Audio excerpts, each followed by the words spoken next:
Good morning, London. How are you? So as Mr. Gutman mentioned earlier, there's a lot of ground to cover here with regard to class actions in the UK. It's been a very, very vibrant year.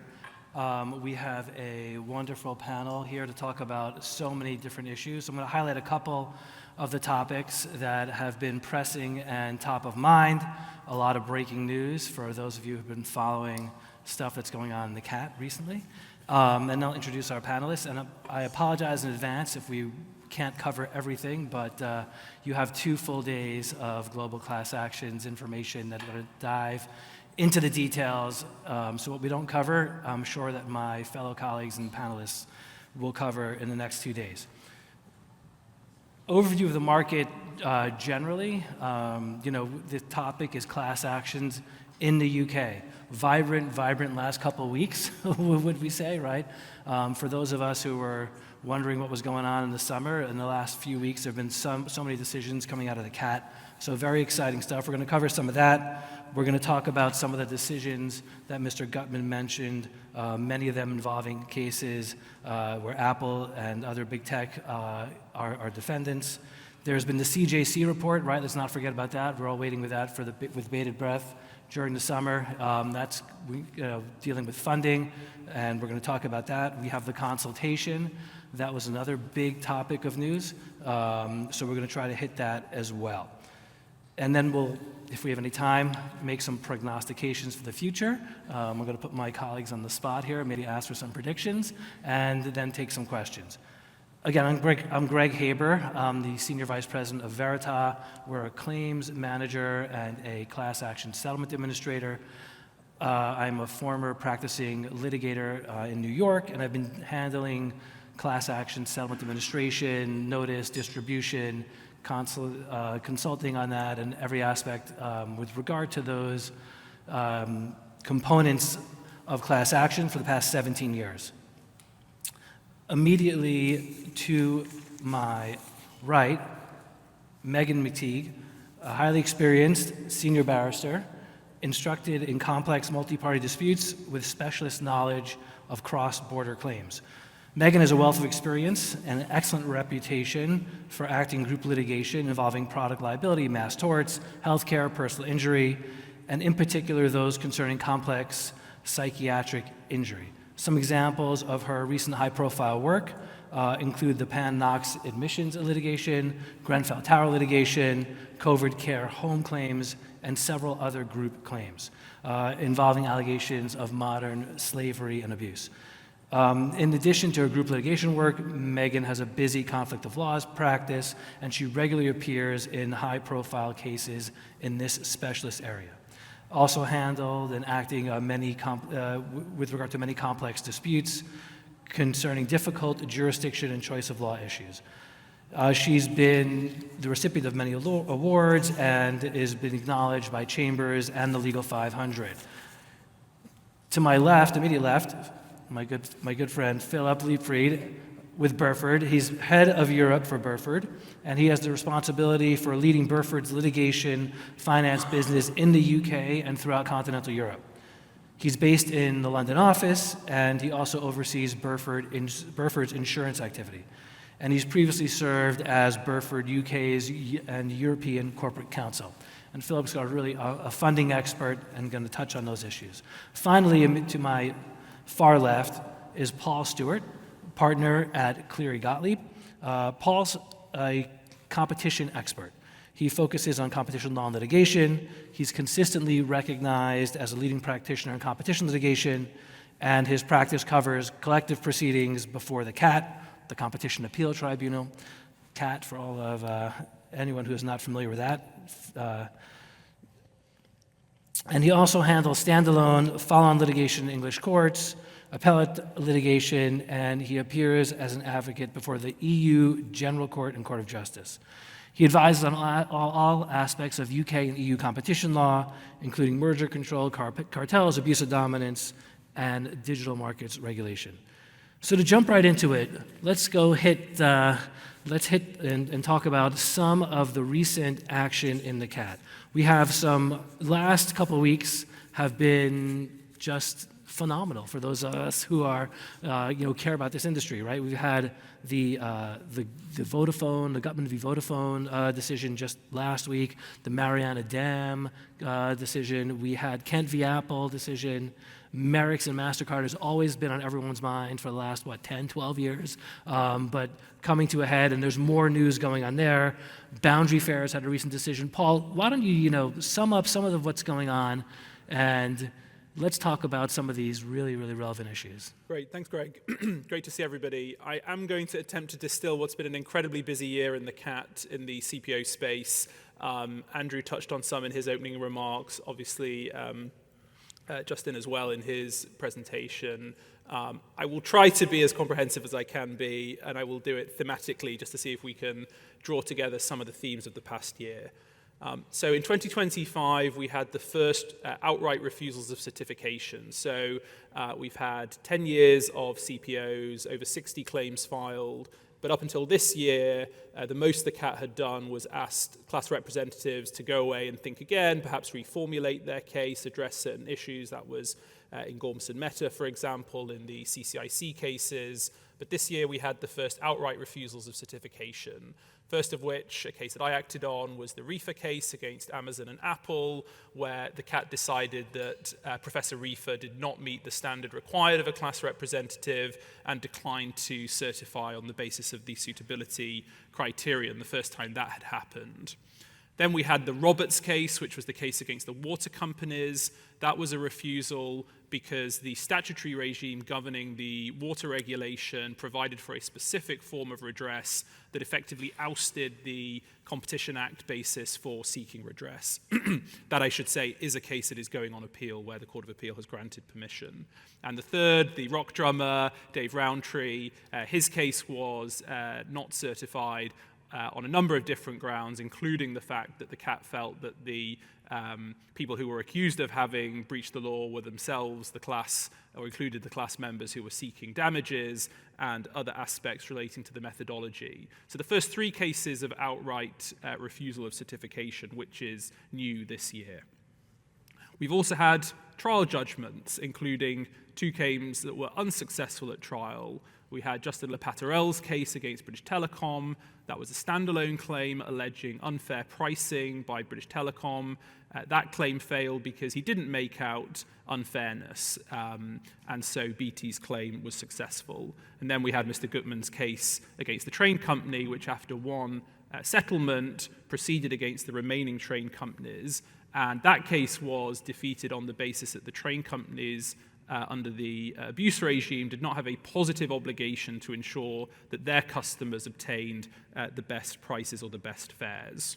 So two unsuccessful claims at trial at the first trial judgments, followed though by the first successful trial judgment. We've heard it mentioned already. This was Rachel Kent's claim against Apple. That was a claim that Apple was charging excessive prices in its App Store. This was the consumer claim. There is also a pending developer claim by Ennis, and the CAT found both that Apple's prices were excessive and that half of the overcharge, the excessive prices, were borne by the downstream consumers. We also had trial judgment on what was essentially a preliminary issue in the Spottiswoode power cables case. That's a claim arising out of an EC infringement relating to power cables, and the Spottiswoode claim is alleging that those cartel overcharges that are alleged were borne by the electricity consumers, the sort of household bill payers. That preliminary issue was all about the effect of a government regulation, the Renewable Obligation Scheme, and whether that acted as a transmission mechanism for the power cables overcharge to hit customers. And the CAT found at a preliminary issue trial that even if the overcharge was assumed to be very high, 26% in that case, it wouldn't have affected the price that the electricity companies would have been allowed to charge the customers, and so there was no pass-through, and so effectively knocked out a substantial portion of the claim. Paul, quick question. Before we start getting into some of the settlements, how have some of these decisions, and Reef in particular, how does that change maybe the outlook or the approach of folks who want to go bring a case in the CAT, right? You had a bunch of refusals of certification. So what type of considerations are from can you talk about now or share with everyone from a defense perspective? Maybe we could talk about how that impacts also from a funding perspective, and like to get your input on that also, Meghann, to the extent that you have other things to share. I think it's a very interesting issue. It was really novel, and something we could discuss. So, what's your take on that? Well, I'll give you my sort of two cents. Obviously, I was sitting in the courtroom when Professor Rifa was cross-examined, and I have to say, I think a lot of that was specific to the facts of that case. So the core issue in the Rifa case was that she had presented the funding arrangements as allowing only for payments to funders out of undistributed damages. So once the class had their opportunity to take damages, that wouldn't be, they would have the first dip. And what transpired was that the agreement that she had signed, in fact, showed that the funders were entitled to have the first dip on the pot. And moreover, she'd actually taken an express obligation to seek an early payment to the funders. So her evidence was not consistent with the agreement she'd signed. That said, the CAT took the opportunity to say, look, this is a heavy burden. These people are not just figureheads. You have to be properly engaged. And they put it in quite sharp terms at the hearing. They said, look, what's the point of you if you're just going to do what your lawyers tell you, which was the sort of implication. I think what that was taken to be by the sort of claimant side community was, look, they're going to have to be much more demonstrative in showing the ways in which class representatives are engaged. And Mr. Gutman already explained it's a diverse group. I think that they've been diverse in a number of different respects. I think some have been incredibly active. I think Lisa Gormson is famously the one class rep who actually went out and dreamt up the claim against Meta, went and found lawyers, went and found funders. And so there clearly is a spectrum of people who are seeking to act in this capacity. Right. And Philipp, what are your thoughts? Clearly an impact on funding, right? I mean, when cases don't get past the CPO stage. So how does that impact your world? Yeah. It is helpful to see both cases being certified and not being certified, because it clarifies also for us the parameters within which you can responsibly underwrite matters. The vast majority of cases that float about in the market we reject politely but immediately, and we only select the best. And the decisions that Paul mentioned, they contribute to a framework that is more predictable, including for responsible funders. So that is quite helpful. And there's a few other key things that have happened recently. For example, the appeal on Gutman number 2 being refused, and giving us clarity that a multiple is a permissible manner of structuring your return without falling foul of PACA. That's incredibly significant from a funding perspective. It's absolutely vital. The prior decision having been about being paid first. Those two are immensely significant and very welcome from our perspective. I think it'll be good for the system and also good for class reps and above all the consumers or other damaged parties that will be paid. I tend to agree. Getting paid first is always nice. Meghann, how about you? What are your thoughts on some of these decisions? In my area of practice, which is for group claims outside of the CAT, this issue about the representative is not a predominant issue, and that's principally because there's really only one procedural vehicle for opt-out claims in that sphere, and that's under the 19.8 procedure, which we might come on to talk about later. And it's been less about the suitability of the class representative and more about the difficulties posed by the threshold of the same interest test. There have been some difficulties in respect of potential conflicts between the representative claimant and the class of claimants sitting behind them. But this debate about the suitability of the class representative is one which is not a big feature in claims outside of the CAT. Thank you. We're going to get to some of your issues in the High Court soon. Yeah. Let's move on a little bit back to Paul and talk about some of the settlements, because that's always big news here in the land of UK class actions. Well, of course, in a world before we had Kent's success against Apple, it was only through settlements that we had seen successful recoveries on behalf of class members. 2025 was again a landmark year in terms of what actually happened in the space of collective settlement. So early in the new year, we had the settlements in Mark McLaren's cases against the shipping companies. there were 2 settlements struck at the same time, one with my client K-Line, another with WWL Ucore. And what was notable about those settlements is they came really on the eve of trial. So the settlement approval hearing for those settlements occurred one day before the pre-trial review for the trial that was proceeding against the 2 non-settling defendants.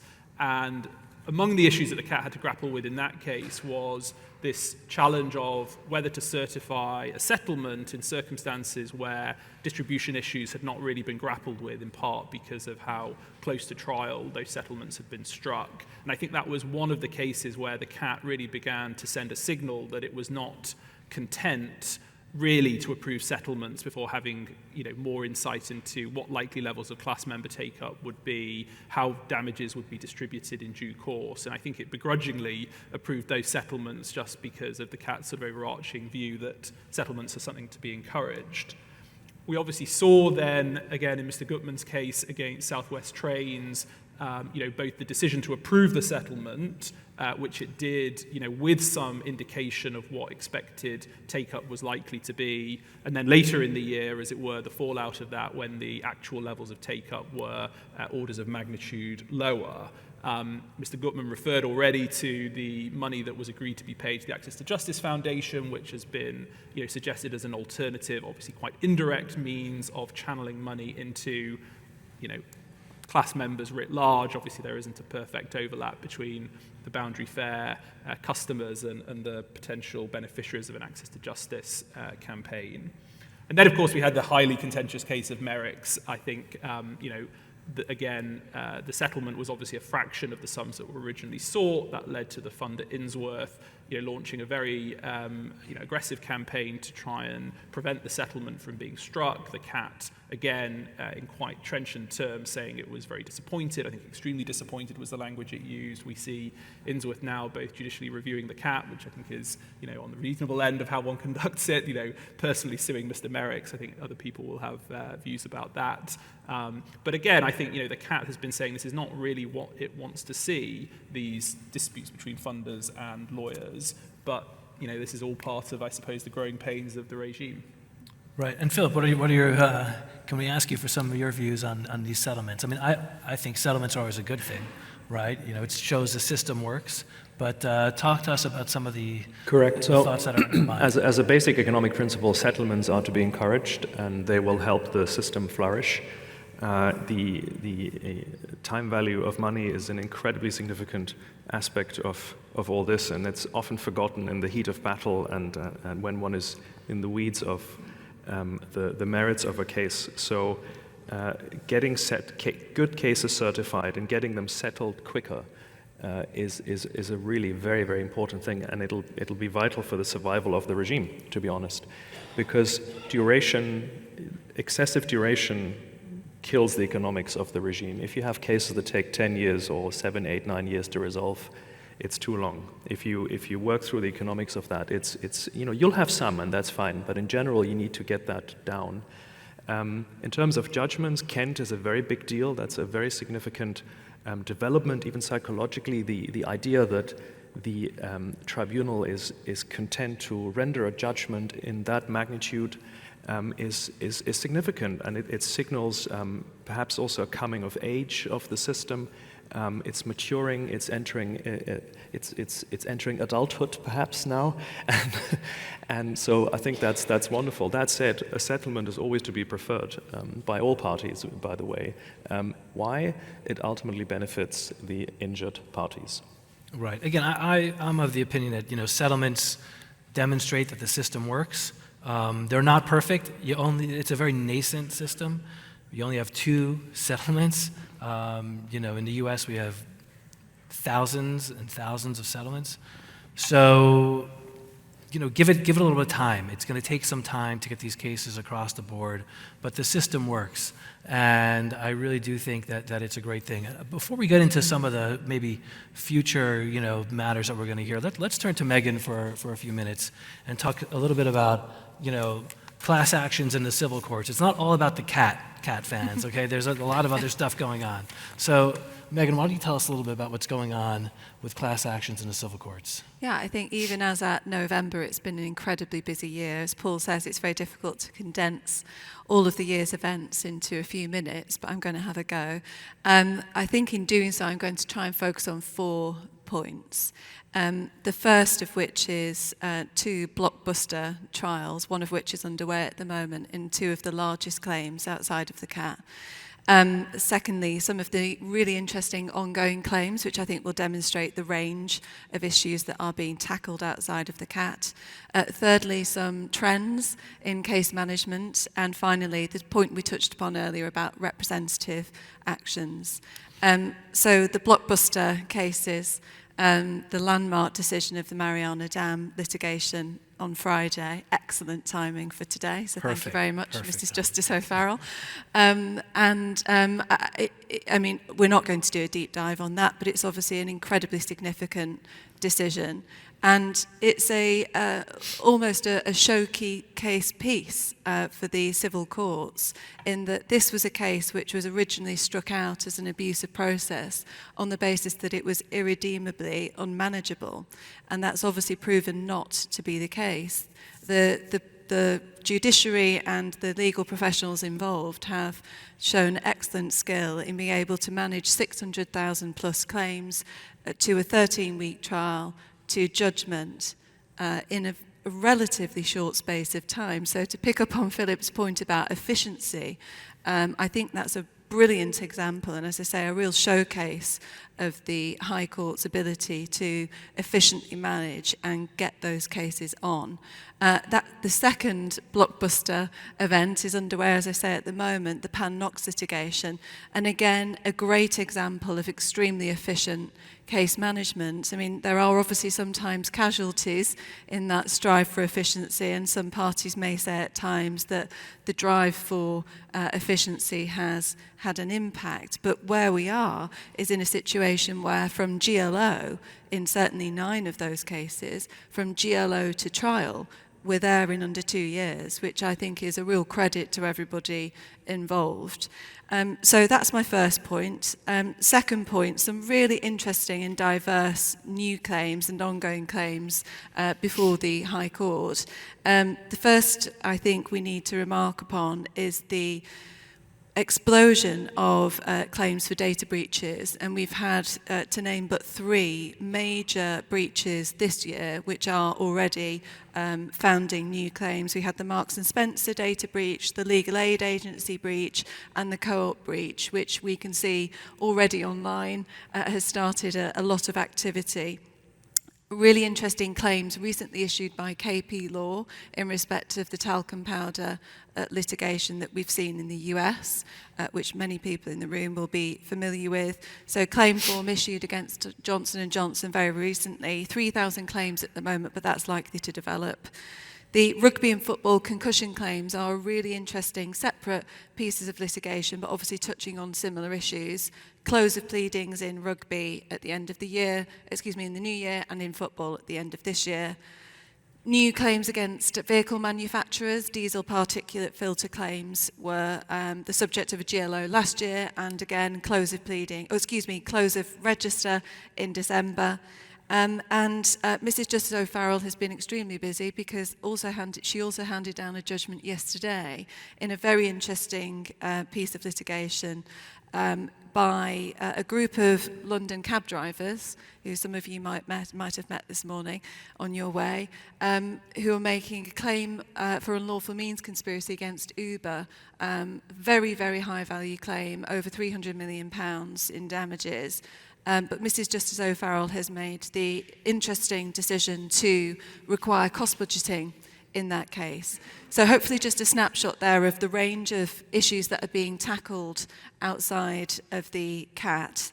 Let you come in there. Yeah, it seems like there's a diverse subject matter of these cases that are being brought in the High Court. Do you see stuff coming across your desk? Do you see stuff coming across your desk where folks are focusing on, we mentioned some product liability claims, we mentioned a bunch of technology claims. I'm curious to see, to hear what the panel is seeing in terms of what types of cases individuals are seeking to bring.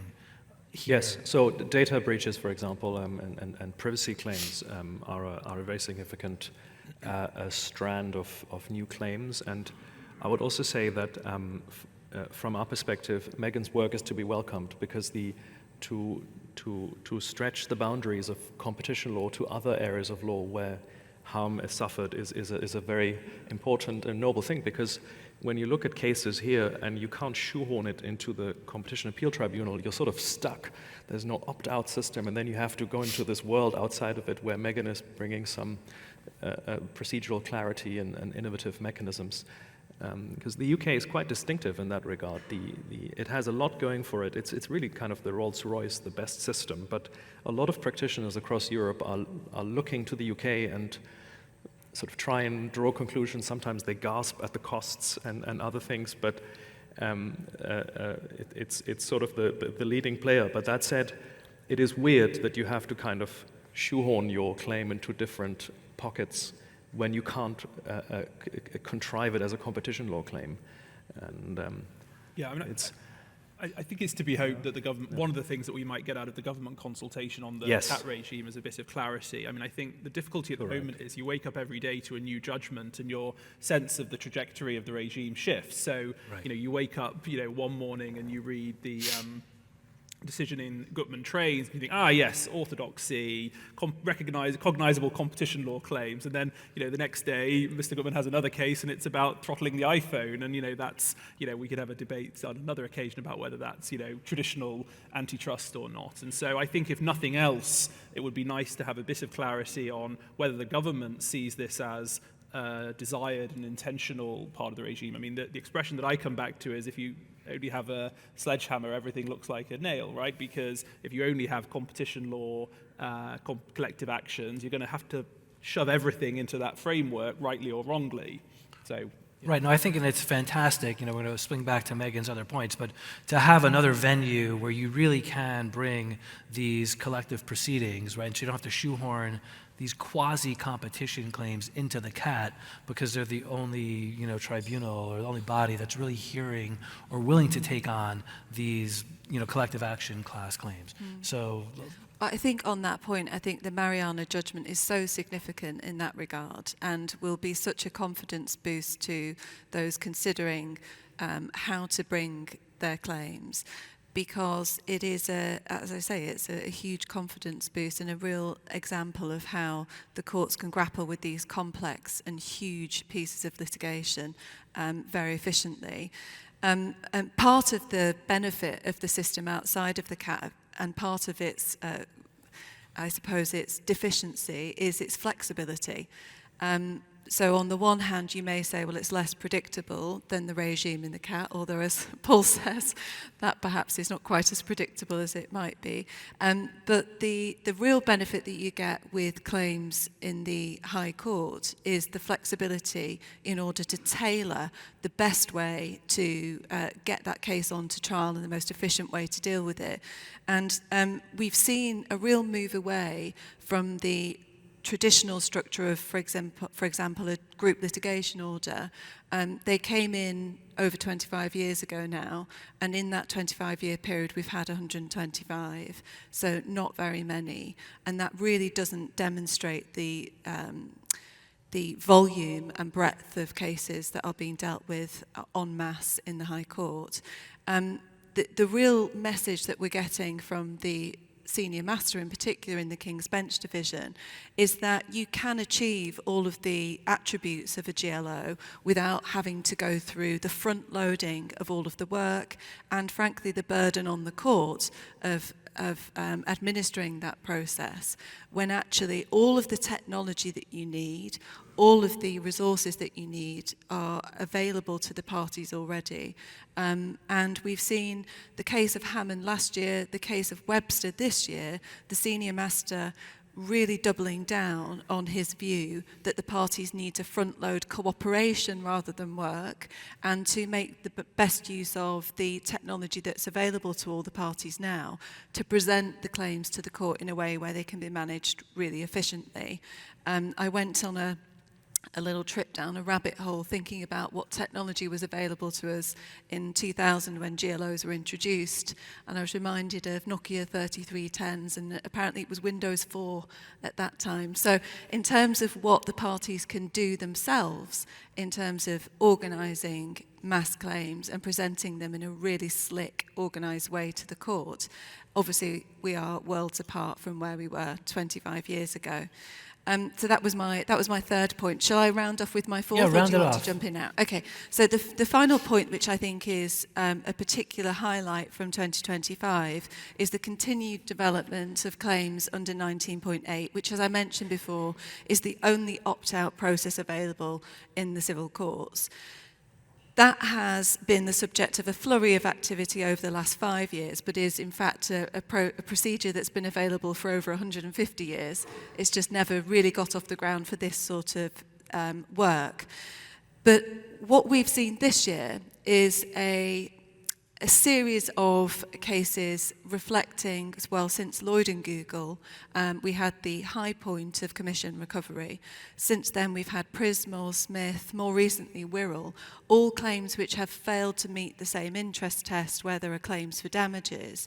In the summer, before Mr. Justice Richards, we had a very interesting case of AFM and SAG-AFTRA against the Secretary of State, and this is a claim for Frankovich damages by artists and performers.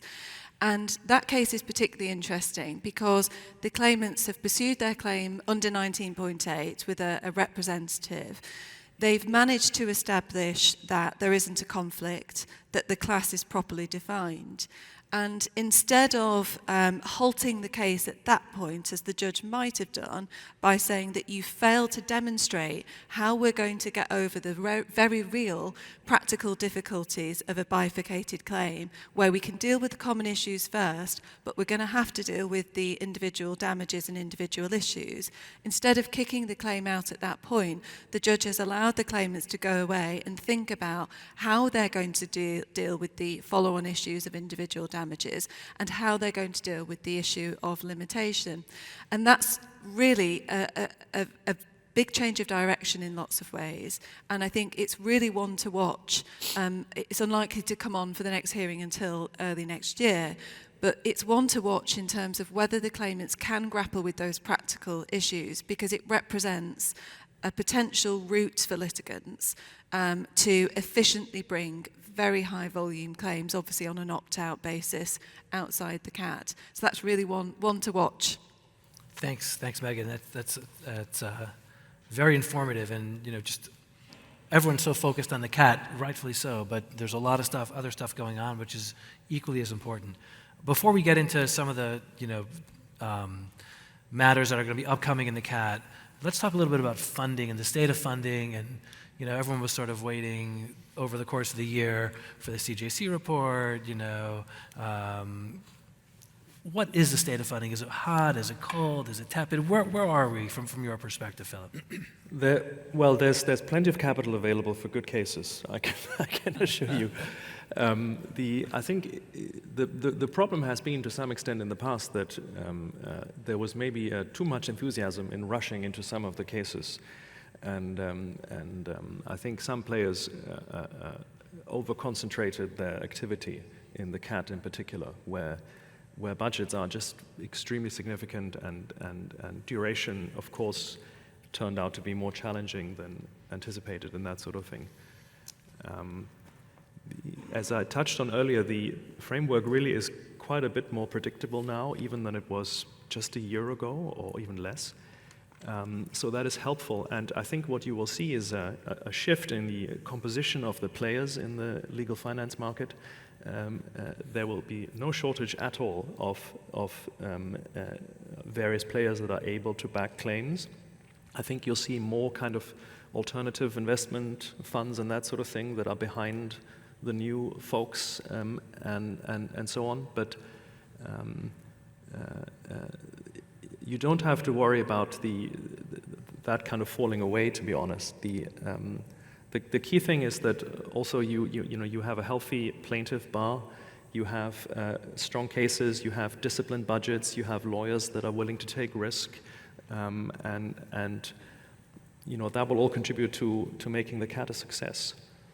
Philipp, can I ask, because what I hear anecdotally is that the decisions that have effectively revisited the funding arrangements at the end of a case have been, very off-putting to funders because, you put your money in year one on the understanding that the class rep has signed an agreement that says you'll get, 4x or 5x or whatever it is. And then at the end of it, the tribunal says, well, we've looked at this. We think it's a bit toppish. We're going to bring you down half to, an X, 2x. And actually, we've not calculated the 2 correctly. So the 2 is actually a 1. And suddenly you're like, well, I thought I live in, England with its great tradition of, respecting contract and all of that. And so how do you grapple with that scenario? That's always been quite hard, to be honest. And at least traditionally was a big impediment to us doing cases. We're only, in fact, in 2 cases, right? We're in the cables case, which you mentioned, and we're also in the Google search case with Allbrook.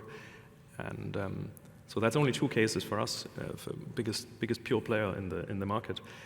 So we've always treaded with a great degree of care. And if you can't really fully rely on your contractual arrangement with the class rep, and you know that the tribunal can essentially rewrite the contract as it sees fit, then if you don't have a framework or a way of predicting how it may be rewritten or changed, then it completely changes the risk profile. And I might add, by the way, that many of these cases are quite high risk in terms of the merits, in terms of various other things. That explains the prices. Some cases that Meghann is dealing with, the risk profile is actually lower from a funding perspective, but a lot of the high-profile CAT cases are enormously risky matters. They're very interesting. Some claims are very strong, but there's a great degree of risk for us. Duration is just one of them.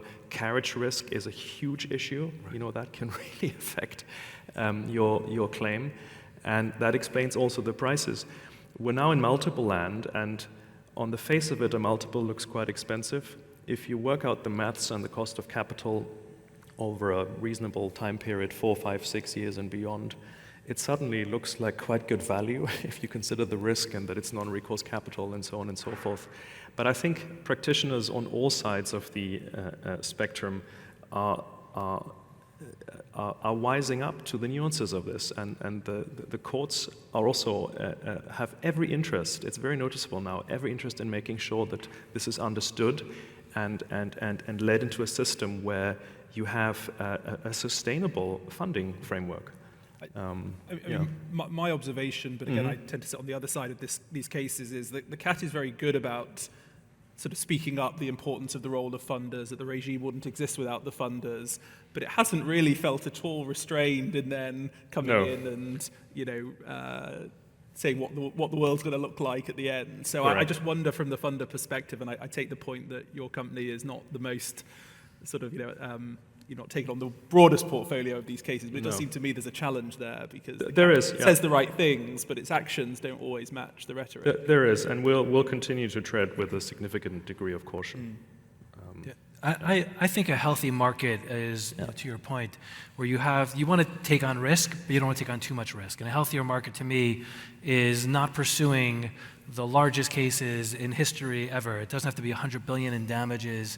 There's a lot of, I believe, a lot of great cases that are out there with probably great liability, nice damages, where there's a lower risk profile, doesn't cost as much to fund, you'll see a quicker return on your money, perhaps not, going against defendants that could afford to hire Paul, and then, you don't have these huge budgets where there's scorched earth litigation. And you'll see potentially more settlements, It will lead to a healthier market. There's no real middle market. I think it's something that's missing in the entire regime, and I think if you build up a middle market, a good core, it will lead to a healthy body. But let's go back and talk about a couple of the cases. We're running short on time. A couple of cases and top highlights that are coming up in the CAT, and then we'll talk about some prognostications for 2026. All right, I'll pick out two in the interest of time. One is the impending judgment in Mark McLaren's claim against the roll-on, roll-off shippers, case that sadly I was not there for the trial after we settled. But I think that's interesting because in a sense that's the most conventional case that is yet to reach judgment. Kent was a standalone big tech claim. Obviously the Gutman case against the trains company, another standalone case, Le Paterel standalone. This is a sort of traditional European Commission cartel decision, follow-on damages. I think the kind of case that the government was imagining when it instituted the regime, and we will see. I mean, in that case, it was largely a question of how large the cartel effect was, how far it was passed on. There were sort of fewer of these threshold issues, and I think what happens in that case will be an important bellwether for where the regime may go. I think the other cases to look out for are the other App Store cases. And so obviously we've had Kent v. Apple, we have the pending claims against Google, we have the pending Ennis developer claim against Apple, we have the pending O'Neill claim against Sony PlayStation, we have the Shopbolt claim against Valve. For whatever reason, we are in the world of app stores now. Will the CAT treat Kent as effectively having decided that these app stores are all charging excessive prices, or do we need to really drill in and think about, what are the differences between the different ecosystems, the different conditions of competition?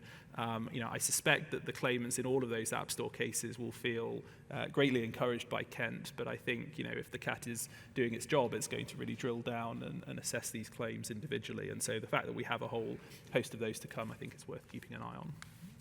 Anything that you're looking particularly forward to? Any hearing that's coming up? Or?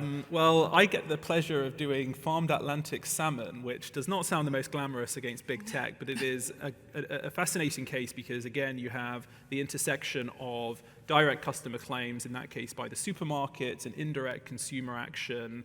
We currently have claims in the CAT and in the High Court. So, we're going to have the whole constellation of how we manage, a disparate set of proceedings across tribunals, across levels of the value chain, all while the Commission is still investigating the conduct. There's no decision yet, There right? is no And decision. there'll be claims in on the same underlying conduct across continental Europe, and it'll be super interesting also on the defense side and the claimant side to you sort of have to contrive a European-wide strategy on your. Indeed. So that's interesting. Yeah. That really encapsulates what makes the regime so interesting, right? Is that every case really touches on so many important issues, and they're new, they're novel. The decisions are really groundbreaking. Everything is a landmark decision because it really is. We're really breaking new ground with every decision in many cases, and it's just fascinating. So, going now to 2026, Meghann, what's your one big prediction for class actions in the UK in 2026? Well, if I'm lucky enough to be invited back next year, we'll see whether I'm right about this. But I think 19.8 procedure is going to be the area of development outside of the CAT, which is going to be key next year. As I say, we have the SAG-AFTRA litigation to keep an eye on next year. And as there have been so many runs at this over the last 5 years in particular, that I would be amazed if there isn't one that succeeds in the near future. There are obviously some very significant practical issues to overcome, but there are some very good creative minds looking at this, no doubt, across a full spectrum of litigation. So I expect that will be one to watch next year. Terrific. Invite her back and let's see what happens. Philipp, what do you think? I think the CAT will turn the corner and become Which corner? Which one? and become the leading, best functioning opt-out system in Europe and beyond. Yeah. So I'm optimistic. I'm optimistic too. I like that. Paul, what do you got? Well, I think we're going to get some new rules from the CAT. We're going to get probably a practice guide for the role of experts. Obviously, we are now in the new era of Kellen Bacon as the president. So I think, this is and we have the government consultation response on what it sees as the future of the regime. So I would not even begin to hazard a guess as to what we'll be talking about 12 months from now, because I wouldn't have predicted the last 12. So I guess I'm a big optimist as well, realist, but an optimist. And I do believe that the reality on the ground is going to demonstrate that, collective actions, class actions, group litigation, particularly here in the UK and across the EU, is here to stay. You're going to see a much more vibrant market. I think you have a lot of activity.